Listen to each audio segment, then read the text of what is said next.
Guys, അപ്പൊ നമ്മുടെ അമൃതയുടെ ഏറ്റവും വലിയൊരു ആഗ്രഹമായിരുന്നു സിൽവർ സ്റ്റോമിൽ സ്നോ പാർക്കിൽ വരണം എന്നുള്ളത്. മണാലി പോകാൻ പറ്റാത്തതിന്റെ ക്ഷീണം നമ്മൾ സിൽവർ സ്റ്റോമിൽ അമൃതനെ കൊണ്ടുവന്ന് പറ്റിച്ചു. ജീവിതത്തിൽ ആദ്യമായിട്ടാണ് ജാക്കറ്റ് ഇടുന്നത്. ചന്ദ്രനാണ്.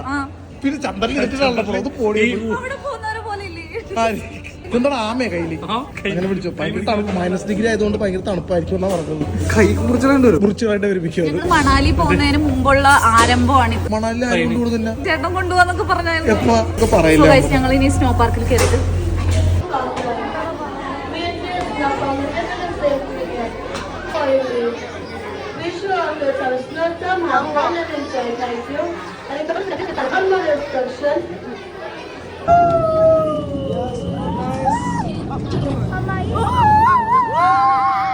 What